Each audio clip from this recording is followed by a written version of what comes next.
3 prisonniers sont assis autour d'une table pour le dîner. L'un d'eux est riche. Lequel ?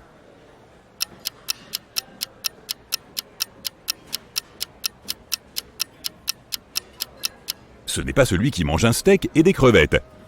La petite étiquette sur sa chemise indique que c'est un cuistot. Il aime bien manger. Le détenu avec des bijoux étale sa richesse. Mais en prison, les bijoux ne valent presque rien. C'est le 3e larron. Les gens riches essaient de ne pas se faire remarquer en prison, pour ne pas attirer l'attention des autres détenus. C'est pour ça qu'ils n'étalent rien. Un groupe de chercheurs veut tester tes connaissances. Ils t'emmènent dans leur laboratoire sur une île en Italie et te présentent 3 plats. Un seul d'entre eux n'est pas dangereux à manger. Lequel ? Un fromage plein d'asticots, un foie de poisson fougou bouilli ou des amanites tumouches.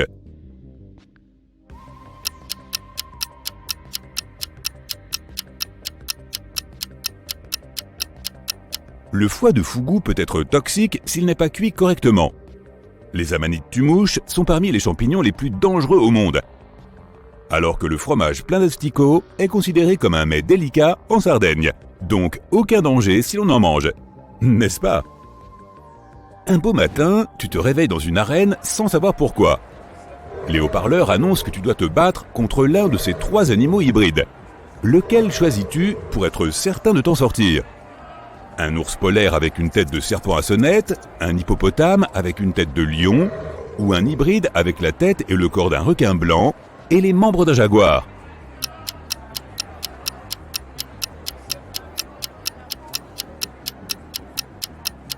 Le grand requin blanc.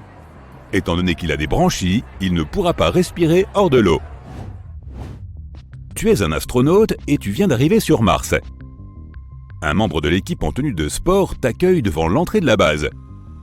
En entrant, tu fermes la porte et tu attends que la pièce se pressurise avant d'enlever ta combinaison. Tu reçois un message. Il y a un imposteur dans la base. Qui est-ce à ton avis ? Le collègue astronaute qui cache son visage à cause d'un coup de soleil ? L'ingénieur qui a de la peau morte sur le visage ? Ou la personne qui t'a accueilli à la porte juste avant ?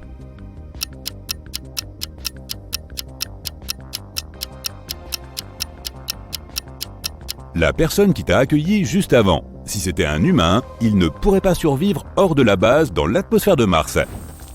En marchant dans la forêt, tu rencontres un homme du coin un peu mystérieux qui te bloque le passage. Il te dit que si tu résous cette énigme, tu peux passer, mais si tu ne trouves pas la réponse, tu resteras piégé dans cette forêt pour toujours. Voici l'énigme. Tu es la mer sans eau, les côtes sans sable, les villes sans habitants, et les montagnes sans terre. Qu'es-tu donc ?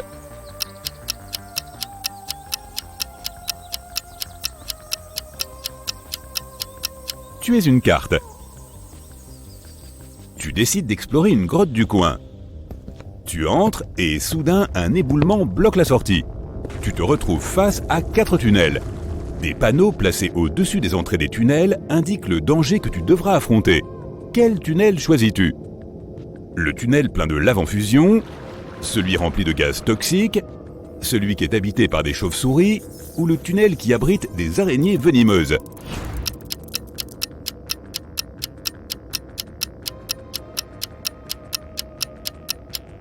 Le dernier. Les araignées n'attaquent pas les humains pour se nourrir, et généralement, elles les fuient. Tu viens d'emménager dans une ville où il n'y a que 2 barbiers. Tu jettes un œil aux 2 boutiques pour décider laquelle choisir. La première boutique est un peu en désordre et le barbier aurait besoin de se couper la barbe et les cheveux. La deuxième boutique est propre, le barbier est bien rasé et ses cheveux sont coupés au millimètre près. Mais tu choisis la première boutique. Pourquoi ?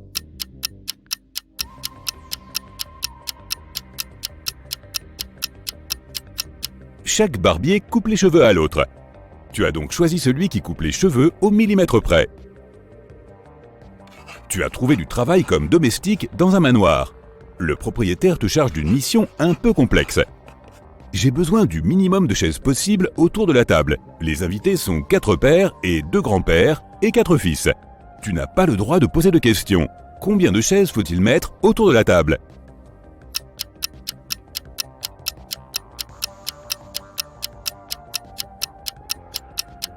4. Les pères peuvent aussi être grands-pères et ce sont tous les fils de quelqu'un. Marie vend une corde à 3 €. La personne qui la lui achète lui donne 10 €.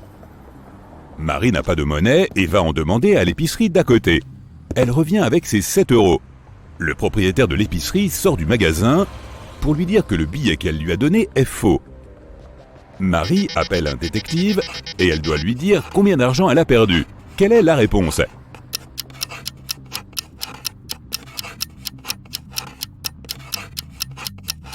Elle a perdu 7 € plus la corde.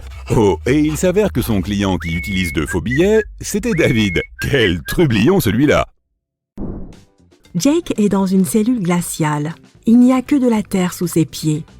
Dans la cellule, il y a une fenêtre, mais il est impossible de s'échapper par celle-ci car elle est placée trop haut.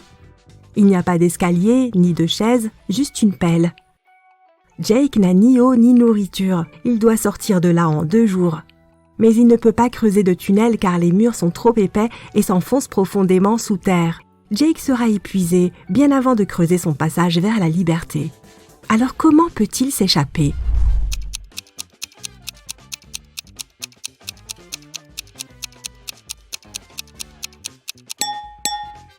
Il doit creuser un grand trou dans le sol et utiliser la terre pour faire une petite montagne. Il peut ensuite l'escalader et atteindre la fenêtre. Marty marche autour d'un bâtiment de l'université informatique. 3 personnes le suivent et discutent de quelque chose. Marty entre dans le hall des hologrammes. Des gens entrent aussi. Marty s'assoit sur une chaise. Quant aux 3 autres personnes, elles vont sur la scène, toujours en train de parler. Certaines d'entre elles sont des hologrammes. Mais qui ?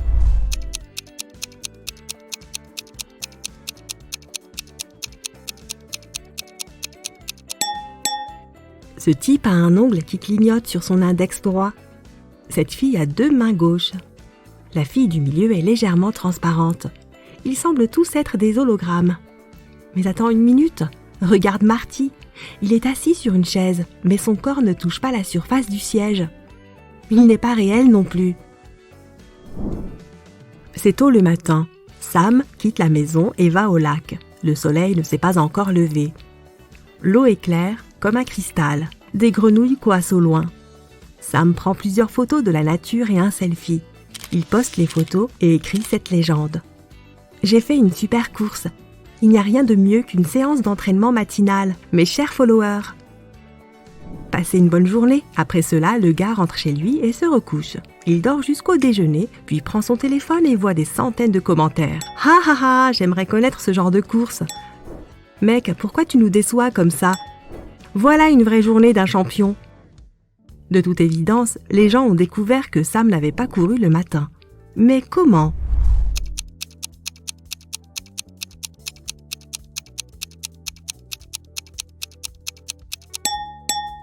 Il a écrit qu'il venait de courir, mais son visage n'était pas rouge et il n'était pas du tout en sueur. Il y a 4 pays différents sur un continent lointain. Chacun de ces pays a son propre emblème avec un symbole très simple. Le même nombre de personnes vit dans chacun des pays. 9 citoyens ordinaires et un monstre. Une reine, un roi et un prince. 2 bouffons passent parfois dans ces royaumes. Quel est ce continent ?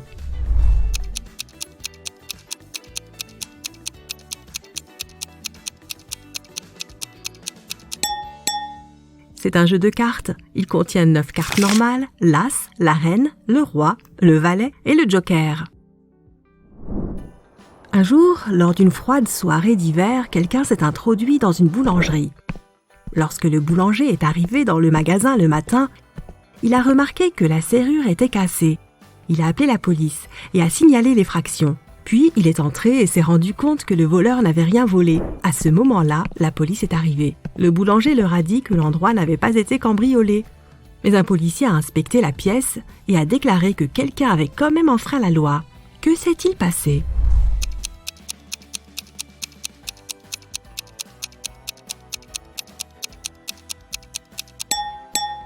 Il y a des traces de pas presque imperceptibles qui mènent au garde-manger.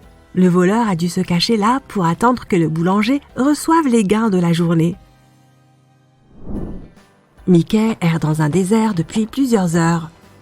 Il est fatigué, il a soif, il a faim et il a sommeil. Il voit une grande maison sur le sable chaud. Mickey entre à l'intérieur et voit un énorme bloc de glace au centre. Quelqu'un a dû le mettre là pour une raison inconnue. Mickey lèche la glace, mais cela n'étanche pas sa soif. Il décide d'attendre. Il faut quelques secondes pour qu'une goutte d'eau s'évapore dans le désert. Donc la glace devrait bientôt fondre. Le gars quitte le bâtiment et va se promener. Plusieurs heures plus tard, il revient à la maison, mais rien n'a changé. La glace n'a pas fondu. Comment cela est-il possible ?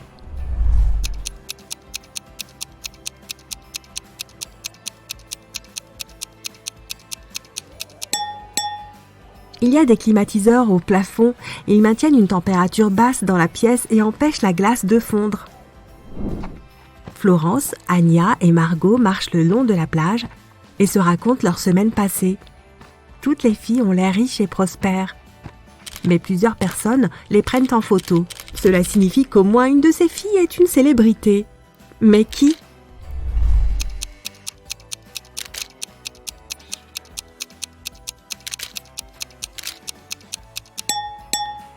C'est Anya. Regarde, ce gars porte un t-shirt avec son visage dessus. Marcus quitte un grand centre commercial. Il sort son téléphone de sa poche et le fait tomber accidentellement. Oh non, l'écran est cassé. Il prend un taxi et se dirige vers un service de réparation de téléphone. Il voit des dizaines de magasins, chacun d'entre eux propose ses propres services. Remplacement de la batterie, le meilleur service de la ville, réparons ton micro et des dizaines d'autres. Aide Marcus à choisir où aller.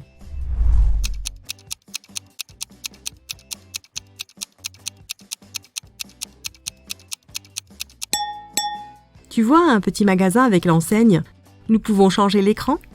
C'est ce dont Marcus a besoin. Le vendredi après-midi, le propriétaire de la prestigieuse galerie d'art découvre que 4 des autoportraits des artistes les plus célèbres ont été volés pendant une exposition. La police se présente pour mener une enquête et elle a 3 suspects. Sarah, l'artiste, déclare qu'elle s'était retirée dans l'un des studios pour peindre. John, l'agent de sécurité, explique qu'il attendait dehors et qu'il ne savait même pas que des portraits avaient disparu. Daniel, le traiteur, déclare qu'il était dans un magasin pour récupérer des serviettes supplémentaires lorsque le vol a eu lieu. Qui est le coupable ?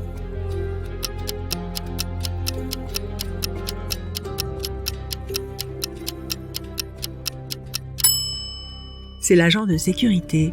Il ne peut pas savoir que les tableaux volés sont des portraits, s'ils se tenaient à l'extérieur. Comme un malheur n'arrive jamais seul, il y a eu un autre incident cette nuit-là.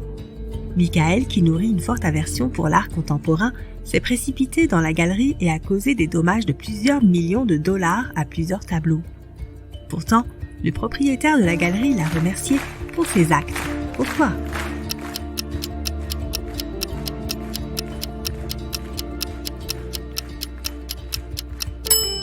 Michael est pompier. L'eau de son tuyau a endommagé plusieurs chefs-d'œuvre, mais il a quand même réussi à éteindre le feu et à en sauver beaucoup d'autres. Michael a reçu un gros chèque en guise de remerciement. Il rentre chez lui juste à temps pour préparer ses 5 enfants à un week-end de camping. Michael et sa femme ont vraiment hâte d'avoir le week-end rien que pour eux et de pouvoir se détendre. Mais lorsqu'ils se réveillent le samedi, ils découvrent que le chèque a disparu de leur coffre. La police arrive et interroge les 3 personnes qui sont dans la maison ce matin-là. Le cuisinier dit qu'il était dans la cuisine pour préparer les repas de l'école. L'employé de ménage dit qu'il a fini de nettoyer rapidement ce jour-là et qu'il est parti tôt. Le majordome dit qu'il vient de rentrer, après avoir emmené les enfants au camp à 3 heures de route. Qui ment ?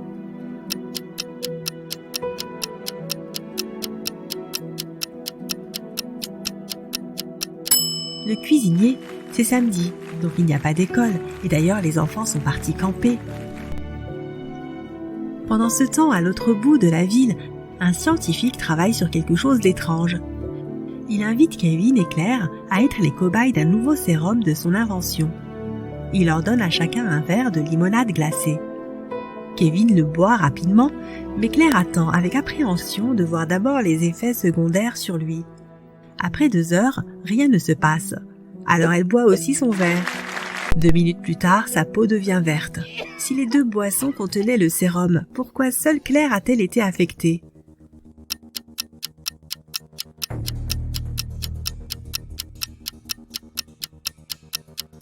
Le sérum était dans les glaçons. Comme Kevin a bu rapidement, il n'a pas eu le temps de se diluer dans la limonade. Claire sort du laboratoire en courant, horrifiée. Elle monte dans sa voiture et part à toute vitesse. Alors qu'elle roule sur une longue route vide, un de ses pneus éclate. Heureusement qu'elle a un pneu de rechange. Mais voilà le problème. Elle n'a plus d'écrou pour mettre la roue de secours. Que doit-elle faire?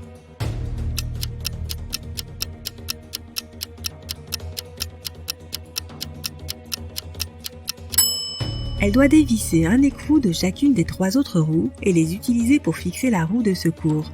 Ce sera suffisant pour arriver au garage le plus proche en toute sécurité.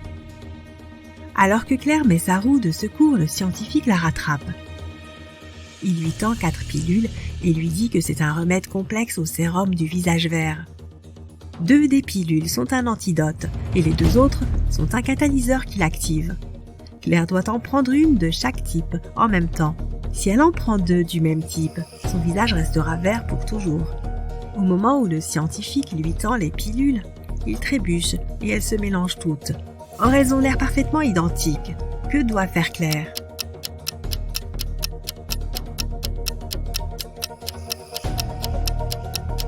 Elle doit broyer les comprimés, mélanger toute la poudre et la diviser en 2 parties égales. Chaque moitié aura la même quantité de catalyseur et d'antidote. Ça a marché.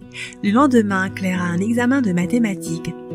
Mais chose amusante, tous les élèves de la classe refusent de le passer. Le professeur Miller ne peut expulser qu'un seul élève qui sèche l'examen. Tous les élèves connaissent le nom les uns des autres. Si un élève sait qu'il sera expulsé, il accepte forcément de passer l'examen.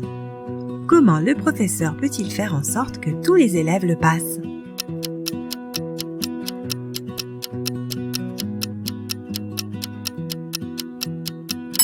Elle doit leur dire qu'elle expulsera l'élève dont le nom vient en premier dans l'ordre alphabétique. Cet élève devra donc passer l'examen. La personne suivante sur la liste ne pourra pas le sécher non plus, et ainsi de suite jusqu'à la fin de la liste. Le professeur Miller attrape sa tasse de café, en boit une gorgée, va la poser et elle reste collée à sa main. Quelqu'un a mis de la colle sur la tasse et elle a 3 suspects.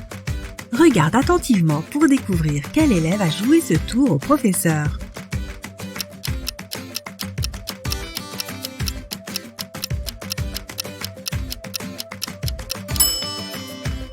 Le premier élève a un air terriblement coupable sur le visage. Et la moue du deuxième ressemble à la fierté d'un coup bien monté. Mais regarde de plus près la poche du troisième. Oui, c'est bien l'embout d'un flacon de colle. L'inspecteur Taylor poursuivait un dangereux criminel. Soudain, l'homme entre dans un hôpital. Oh non! Il y a des centaines de chambres là-dedans. Heureusement, il pleuvait, et le criminel a laissé des empreintes de pas sur le sol de l'hôpital. Le détective les a suivis et est entré dans une petite pièce. Il y avait 3 personnes, toutes couvertes de bandages de la tête aux pieds. Mais l'une d'entre elles est un faux patient. Qui?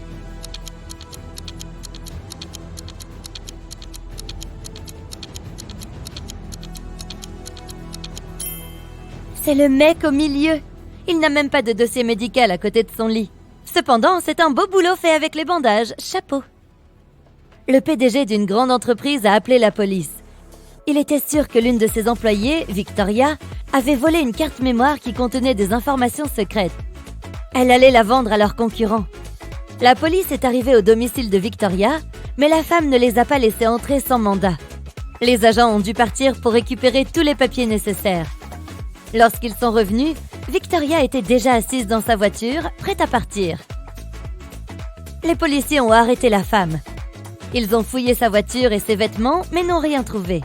Et puis, alors qu'ils étaient sur le point d'abandonner, l'un des détectives a réalisé où Victoria gardait la carte mémoire. Peux-tu le découvrir ?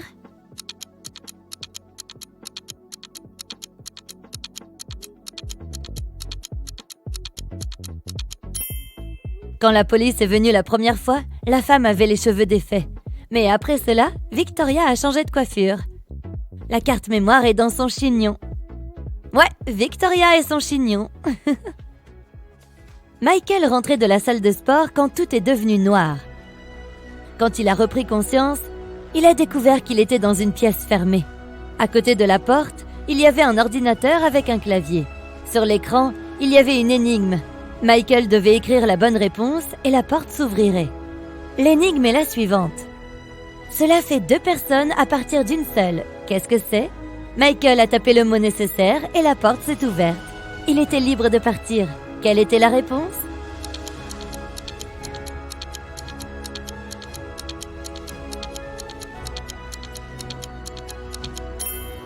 C'est un miroir.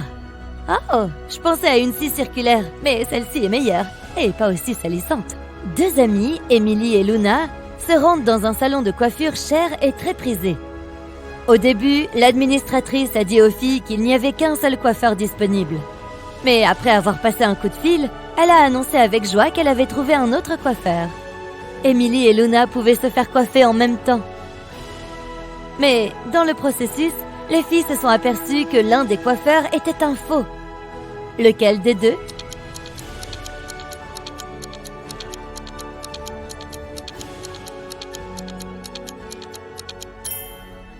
Les 2 coiffeurs utilisent des ciseaux ordinaires. Mais au lieu de la laque, celui de gauche tient une bombe insecticide. Ouais, c'est un gros indice. Un homme à vélo s'est emparé du sac de Sarah avec tous ses documents, son argent et son smartphone et a filé. La seule façon pour la jeune fille de récupérer son sac est de prendre la voiture de quelqu'un et de poursuivre le criminel. Il y a 3 véhicules garés à proximité. Lequel peut-elle forcer et voler? Oups, je veux dire emprunter?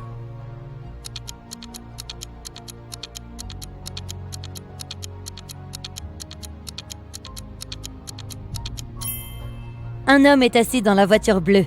Ce n'est pas un bon plan. Si elle décide de prendre la voiture rouge, la vidéosurveillance la verra. Sa seule option est le véhicule marron. Oh, et Sarah, n'oublie pas de rendre la voiture quand tu récupéreras ton sac. Sinon, tu seras la voleuse, Sarah. Marie et son jeune frère Alex étaient partis à la chasse aux champignons dans la forêt. Attends, la chasse aux champignons? Qu'est-ce que tu fais? Tu te faufiles derrière eux pour qu'ils ne s'échappent pas? Bref, ils ont commencé à se disputer. Alex s'est mis en colère et s'est enfui. Après plusieurs minutes, Marie s'est précipitée à sa poursuite. Elle était toujours furieuse mais aussi inquiète. Bientôt, la fille a atteint une petite rivière. Un homme était assis sur la rive. « Tu as vu un adolescent par là ?» Marie a demandé. « Oui, il vient de prendre un bateau et il est arrivé de l'autre côté. » Mais Marie n'avait pas cru l'homme. Pourquoi ?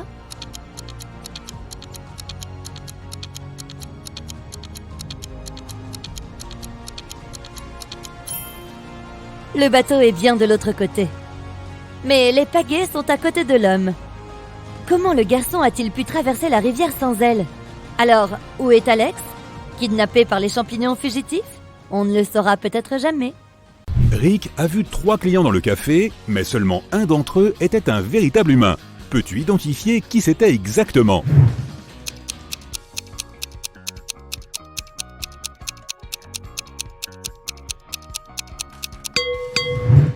Cette femme a des branchies comme un poisson. C'est une sirène. Et ce type porte un pantalon au lieu d'une chemise. Et il essaie de payer avec des coquillages. Il est assez clair qu'il n'est pas de cette planète. Quelqu'un a volé la boîte à pourboire dans le restaurant de Sam. La police est arrivée presque aussitôt. Rick a dit qu'il avait seulement pu voir le dos du voleur. Il savait que c'était une femme. Le jour suivant, un autre vol a eu lieu. Mais cette fois, le garde a réussi à bloquer la sortie. La police est arrivée en 1 minute. Ils ont trouvé 4 femmes dans le restaurant. Peux-tu dire qui est la voleuse?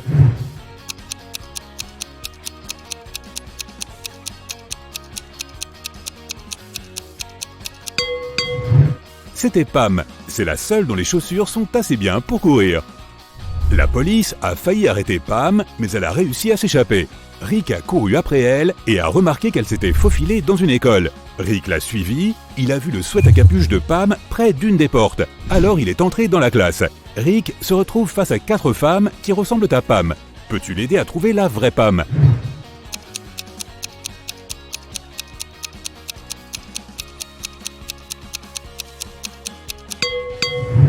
La voilà, elle n'a ni livre ni stylo sur son bureau. 2 mois plus tard, Sam a donné à Rick une très bonne lettre de recommandation. Rick a postulé pour une école de cuisine et maintenant, il doit passer des examens. La première tâche de Rick consiste à cuisiner une délicieuse soupe. 3 jolies femmes passent le même examen avec lui. Il les apprécie autant les unes que les autres, mais une seule d'entre elles est digne de confiance. Peux-tu dire laquelle ?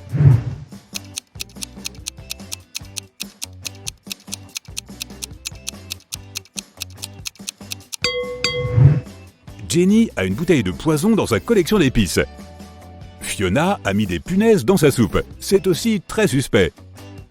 Kelly n'a rien fait de mal. Elle a l'air plutôt fiable. Après le test de la soupe, Rick a une nouvelle tâche. Il doit dire quel est le cupcake qui se trouve au centre du plateau. Peux-tu l'aider ?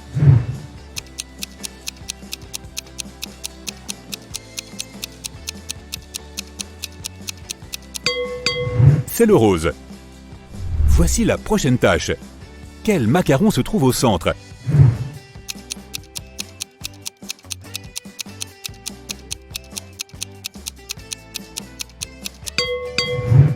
Le violet. Bon travail. Et ce plateau ? Peux-tu dire quel biscuit se trouve au centre ?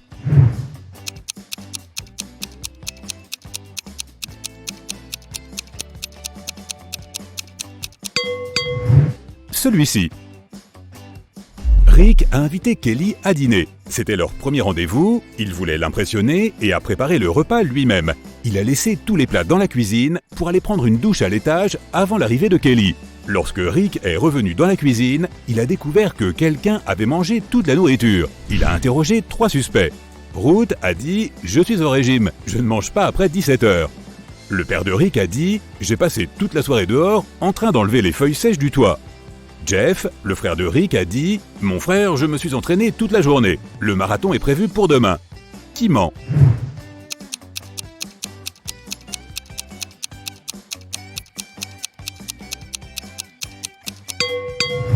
Le père de Rick. Le toit est encore couvert de feuilles et le père de Rick est un cochon. Kelly a proposé à Rick de faire un pique-nique dans le parc. Ils ont trouvé 3 endroits confortables, mais seulement un d'entre eux est sûr. Peux-tu dire lequel ?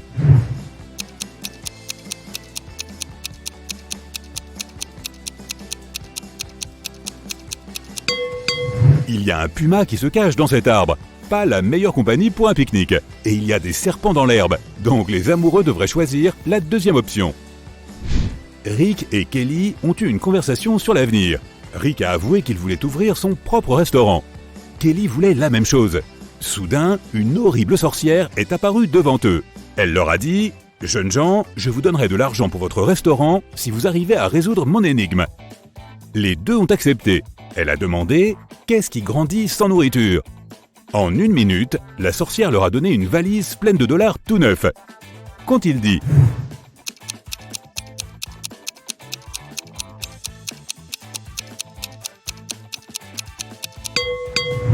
La bonne réponse est la faim. Rick et Kelly ont couru jusque chez eux, mais ils se sont perdus dans le parc. Ils ont marché en rond pendant plusieurs heures et étaient très fatigués. Finalement, ils ont réussi à trouver les grilles. Mais le gardien du parc les avait déjà verrouillées car il était très tard. Les portes avaient une serrure à combinaison avec 9 boutons multicolores. Peux-tu aider les 2 jeunes à deviner ce code ?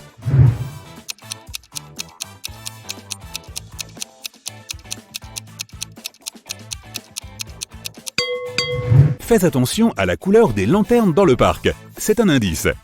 Pour ouvrir les portes, les amis doivent cliquer sur les boutons rouge, jaune et violet. À présent, Rick et Kelly travaillent ensemble. Ils ont besoin de trouver un espace pour le restaurant. Ils ont donc engagé un agent qui leur propose ces 3 options. Peux-tu les aider à faire le meilleur choix ?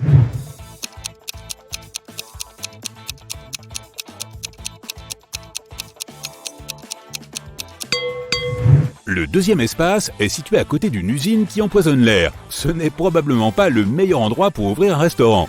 As-tu vu ce panneau ? Une entreprise de construction va démolir le 3e bâtiment dans 2 semaines. Ce projet est une arnaque. Donc il devrait choisir le premier espace. Il est situé dans une rue très fréquentée et semble assez fiable. Rick et Kelly ont invité des amis et des journalistes pour célébrer l'ouverture de leur restaurant. Ils ont servi de délicieux repas et des boissons. Soudain, l'un des invités, Peter, s'est évanoui. Une dame dans la foule a crié « Dégagez, je suis médecin !» Elle a examiné Peter et a conclu qu'il avait été empoisonné. Peter a mangé la même nourriture que tous les autres. Plus tard, les analyses alimentaires n'ont pas montré de toxines. Rick a interrogé 3 suspects. Tyler, le cuisinier, a dit « J'ai testé toute la nourriture moi-même et elle était bonne, mon pote ». Zach a dit « Je dirige un restaurant de l'autre côté de la rue depuis des décennies et nous n'avons jamais été confrontés à une telle honte ». Samantha, la serveuse, a dit « Je n'ai pas touché la nourriture, je viens de la servir, monsieur. Peux-tu deviner ce qui s'est passé ici ?»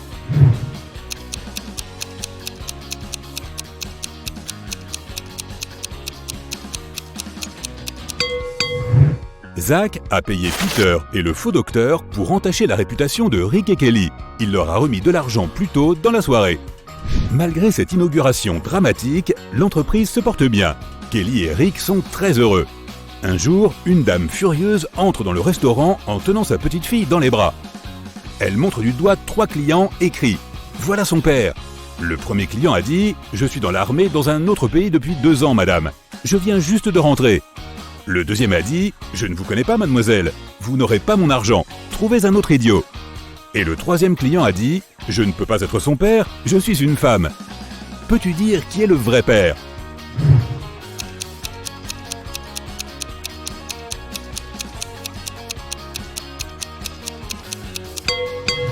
C'est le deuxième type. Regarde de plus près son visage. La fille et le mec ont la même couleur d'yeux. Quel restaurant plein de drames. Faux empoisonnement et problème de paternité. Et il est temps de réserver une table. Kevin arrive à une fête d'Halloween. Toutes les personnes présentes portent des tenues de zombies. Kevin remarque que certains d'entre eux se comportent bizarrement. Cela doit être parce que ce sont de vrais zombies. As-tu repéré des zombies ?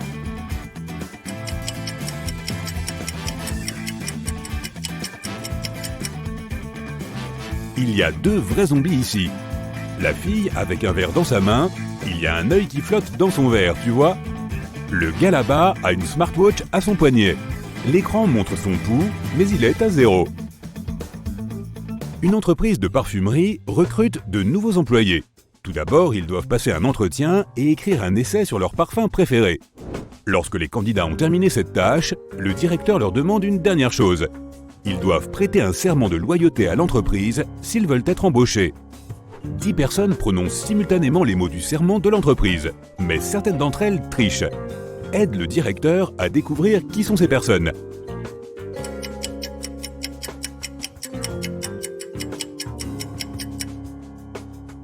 Ce gars croise les doigts et l'homme à gauche se tient debout avec les jambes croisées.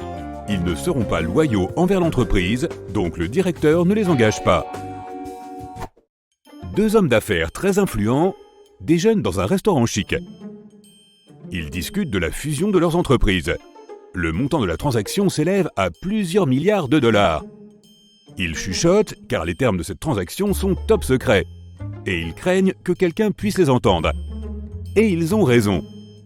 Des curieux écoutent la conversation entre les 2 hommes d'affaires. Essaient de les trouver.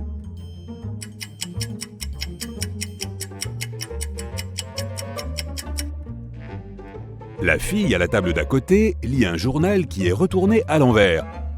Elle essaie manifestement d'entendre ce dont parlent les milliardaires. Le type là-bas écoute de la musique, mais le fil de ses écouteurs n'est relié à rien. Une autre fille est assise à la table dans le coin avec un cocktail. Mais au lieu d'un parapluie, il y a une antenne dans son verre. Elle enregistre la conversation. « Où sont mes employés ?» crie un patron. Il est furieux car 3 personnes ne sont pas venues au bureau. Il appelle chacune d'entre elles pour en connaître la raison. Les 3 lui disent qu'ils sont tombés malades. Le patron ne les croit pas, alors ils doivent se présenter au bureau. Marie porte une veste chaude, un chapeau et une écharpe. Elle éternue, tousse et a l'air malade. Laurie marche avec des béquilles. Sa jambe est dans un plâtre. Quelque temps plus tard, Michael apparaît. Il s'est blessé à la main et ne peut plus taper à la machine. Le patron est sûr que l'un d'eux fait semblant. Qui est-ce ?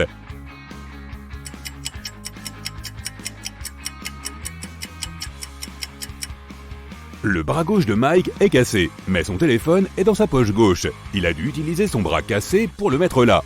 Ce qui veut dire qu'il fait semblant. Apparemment, il n'avait juste pas envie de venir travailler. Jerry marche dans les bois. Il a froid, faim et est perdu. Il fait quelques pas et s'arrête car il entend quelque chose. Il se dirige vers la source du son et trouve une grande clairière. Il y a 3 maisons. Dans laquelle Jerry doit-il entrer?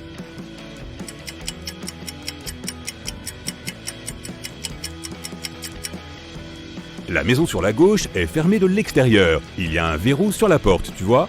La maison de droite semble sûre, mais regarde ces empreintes de pas qui mènent à la porte. Ce sont des empreintes de pattes de loup. Jerry devrait choisir la maison du milieu. Un voyageur marche dans le désert depuis plusieurs heures. Il ne lui reste plus d'eau et il perd ses forces.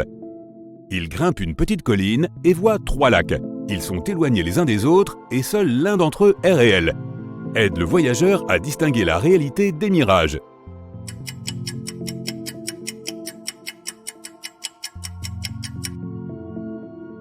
Il y a des palmiers près de tous les lacs, mais un seul d'entre eux reflète les arbres. Cela signifie que le lac de droite est réel. Tu marches le long de la plage. Soudain, tu entends un cri. Une femme appelle à l'aide. Elle est en train de se noyer. Tu cours dans l'eau et nages vers elle. Dès que tu t'approches d'elle, tu vois 3 autres personnes. Elles crient toutes, mais une seule d'entre elles a vraiment besoin d'aide. Les autres sont des sirènes qui veulent t'emmener dans leur royaume. Comment savoir lequel des 3 est humain?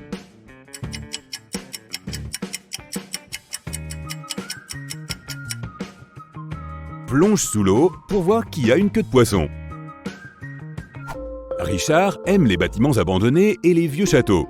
Aujourd'hui, il va inspecter une énorme maison qui a appartenu à un vampire il y a longtemps. Enfin, c'est ce que disent les légendes. Richard n'y croit pas du tout. Il prend son appareil photo et se met en route. Il fait sombre et froid dans la maison. Des craquements viennent du couloir. Richard allume une lampe de poche et voit 3 vampires. Il commence à s'enfuir, mais s'arrête et revient sur ses pas. Il semblerait que ces vampires soient faux. Comment le gars a-t-il compris cela?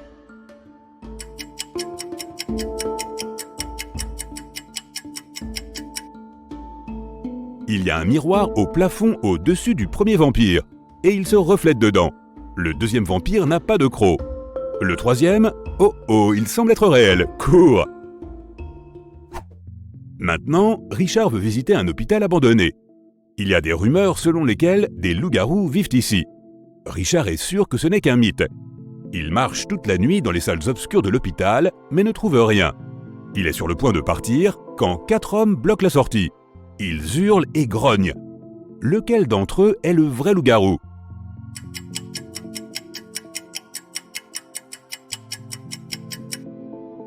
Aucun. La pleine lune brille à travers les fenêtres, mais ces individus ne se sont pas transformés en monstres. Mais quand même, Richard s'enfuit. Ces gars-là ont l'air vraiment fous. Vénus attendait une livraison, mais elle était en retard à cause d'une forte pluie. Comme elle devait aller travailler, elle a demandé à son petit ami, qui avait un jour de congé, d'aller le chercher à la poste pour elle. Lorsque Vénus est rentrée chez elle, son petit ami lui a dit qu'il venait d'aller à la poste, mais que le colis n'était pas encore arrivé. Vénus a compris que son petit ami n'était allé nulle part. Comment l'a-t-elle compris?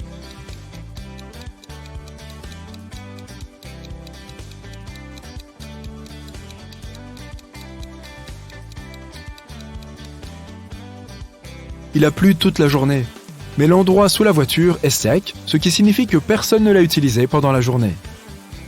Le docteur Roberts, l'un des meilleurs chirurgiens du pays, s'est présenté à sa compagnie d'assurance et a déclaré qu'il avait été volé en pleine rue. L'assistant a demandé si le docteur Roberts se souvenait de détails précis concernant le voleur. Le chirurgien a répondu qu'il ne se souvenait de rien car le voleur avait été rapide. De plus, comme le docteur Roberts avait une très mauvaise vue, il ne l'avait pas vu clairement. L'assistant a refusé de poursuivre et a dit que le docteur Roberts mentait et qu'il n'avait pas été volé. Pourquoi ne l'a-t-il pas cru?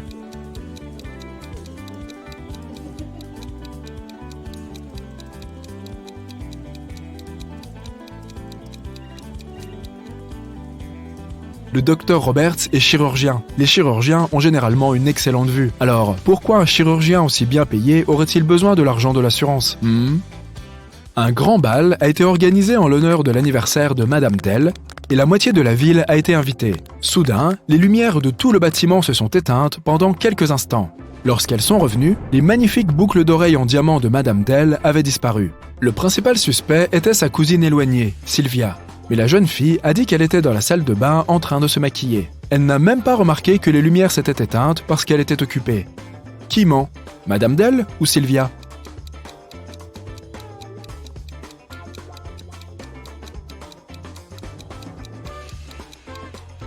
Les lumières se sont éteintes dans tout le bâtiment. Si Sylvia avait été en train de se maquiller, elle aurait certainement remarqué que quelque chose n'allait pas. Hé, il fait sombre ici. Dans un univers parallèle, il est seulement permis de s'amuser et de manger des bonbons. Mec, invite-moi. Personne ne lit ni n'étudie jamais. Madame Relim est rentrée chez elle après une longue journée dans un club. Ses 3 filles étaient restées à la maison. La femme leur a demandé ce qu'elles avaient fait. Anna a répondu qu'elle était allée acheter un nouveau jeu de société et qu'elle avait passé la journée à y jouer avec ses amis. Elena a dit qu'elle avait fait la fête à la piscine avec ses camarades de classe. Ava a dit qu'elle avait regardé des séries télé toute la journée et mangé des glaces. Madame Relim a pu constater que l'une de ses filles avait menti. Qui a menti ?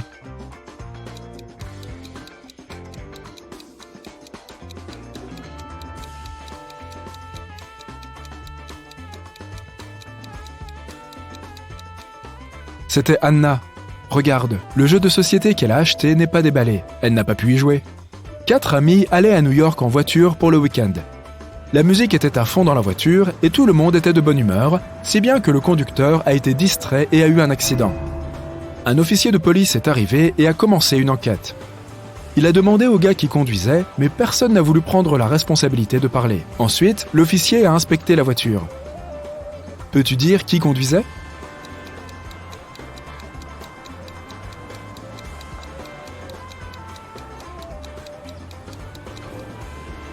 Regarde, il y a un sac à main accroché sur le siège du conducteur. Il doit appartenir à une fille.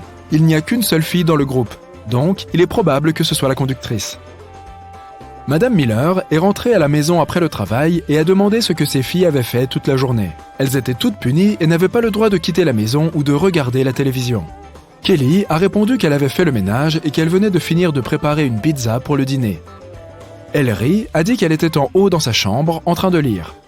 Lilith a dit qu'elle avait passé la journée à nettoyer sa chambre. Qui ment ?